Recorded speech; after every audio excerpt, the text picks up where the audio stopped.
Hi, Scott Wimpy here from First Aid, Accident and Emergency and Team Nike Hammer.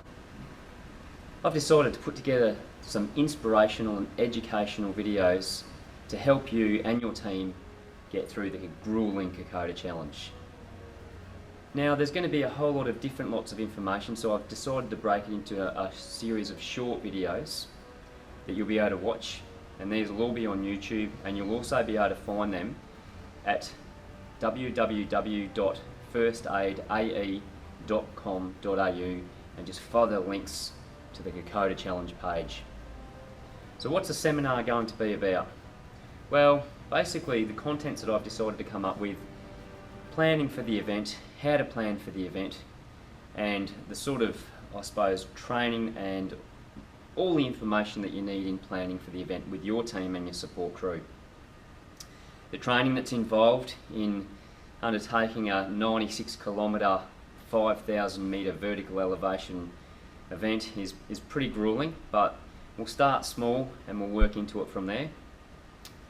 A little bit of a timeline on the day. Now, given last year with a fire that was in Wurundjeri, the event was completely flipped on its head and they went from the velodrome to the halfway point and back again. So I suppose you need to be a little bit flexible with timelines on the day, but we'll give you basically the 2014 timeline on the day from start, Firth Park, to finish and checkpoints, so you can have a bit of an idea of what you're in for with those, and that will help you come up with an overall time that you estimate for your team. You can also do this by also picking some smaller sections to do to work out where you're at and gauge where you're at.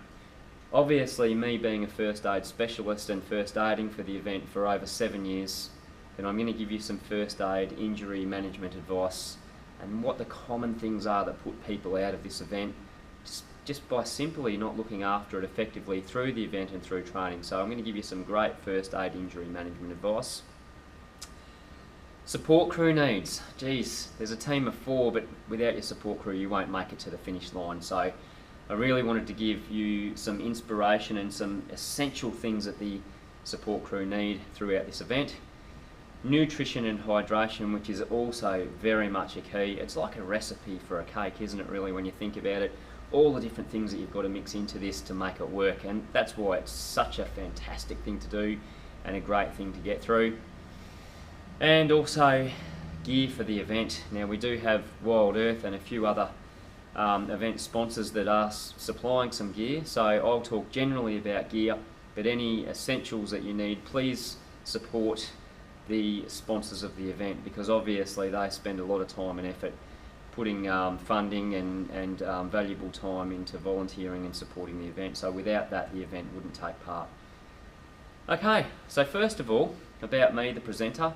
You're probably wondering who's sitting in front of you here and who's going to tell you a little bit about the Kokoda Challenge. Well, my history with the Kokoda Challenge is I've been involved now for nearly 9 years with the Kokoda Challenge. First of all in a capacity where I first aided for the event for around about 5 or 6 years, and I looked after the Kokoda kids and I did some first aid training.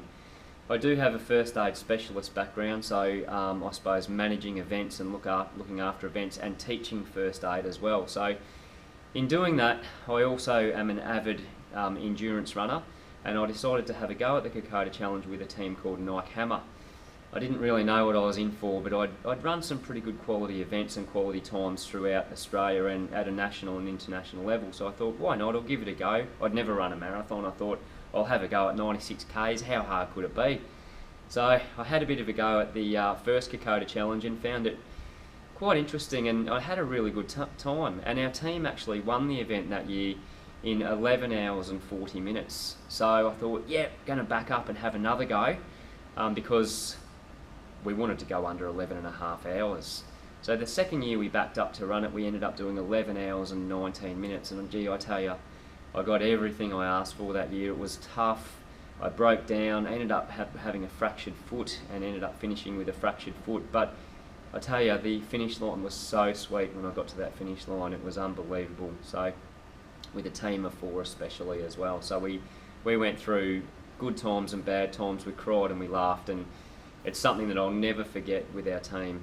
So that's my credentials for the event. I suppose if anyone's qualified enough to help you out with training, nutrition, gear or anything, I suppose it would be myself. So that's why I thought. So many people ask me after, after sessions or development nights for the Kokoda Challenge or, briefing nights to give them information. So this is, I suppose, the thoughts of actually giving you these videos which help you out. And this will obviously be available through the Kokoda Challenge website and also through my website as well. So that's me. I suppose that's my credentials about the event. And I suppose really it's to hand over that information. So really the first session, this first video is just to get going to be a little bit about coming up with a plan for the event.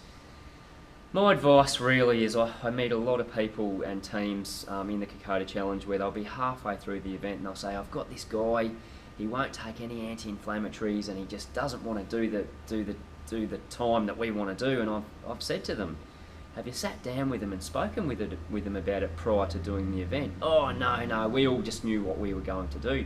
It's not good enough, guys. If you're going to put a team together, you need to get right together at the start and come up with a really good, realistic goal. So you need to be realistic about the goals that you're about to set out for.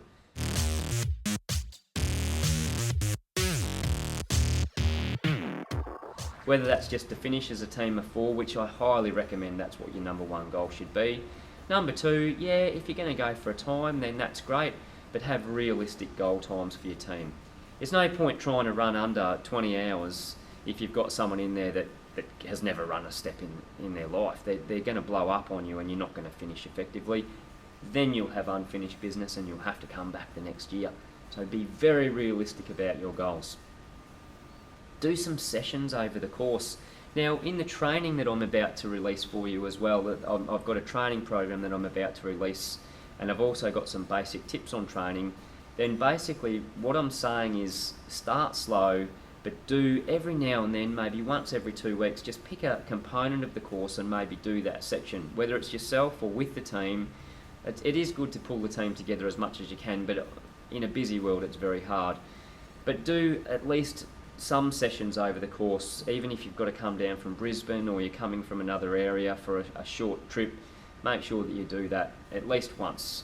Now I didn't train on the course when we were competing with Nike Hammer. I didn't train on the course every time I went out for a run. Most of my sessions were done on the flat, believe it or not, and I only actually ran one section of the course, one checkpoint to checkpoint of the course once in its entirety before I actually did the event. So once a week, about 9 weeks out from the course, we'd actually go and pick a section and we'd go and do that section just to see what it looked like, the wear and tear on the track and what it was doing. I also have other teams that will continuously and rigorously do things like Polly's Kitchen over to the environmental centre and back every time. So, really it's up to you with what you do with that, but my recommendation is don't spend too much time on that terrain because you'll end up getting injured, okay? Get some basic times for those sections. So each of those checkpoints, which I'll bring up in a moment for you, if you've got a basic time structure for those checkpoints, then you'll have a good understanding of what your overall time could be. So we can work that out for you, given that there will be night sections and there'll be fatigue, and towards the latter part of the course you can expect to slow down by about 10%, but get a basic time estimate by doing some checkpoint to checkpoint sections. Doesn't have to be too early on, but just as a bit of a roughie, okay? You need to allow for those night sections, so maybe even closer towards the pointy end of when you're going to actually be doing the Kokoda Challenge, to do a couple of night sections with your team with head torches, just to see how you go with that, because it is very interesting. It's exciting though, geez, it's an adventure when you're in there at night. It's great. So, really get that sort of feel and keep the positivity there with the team. Guys, you need to allow for fatigue and stops, because if you don't, then you won't make it to the finish with your team. So allow for those fatigue and stops. So each of these sections, I suppose, we'll talk about in a little bit more detail as well. And then I suppose doing up your action plan, and I've got a bit of an action plan that we're going to have a look at, and some checkpoint to checkpoint sections. So here it is now.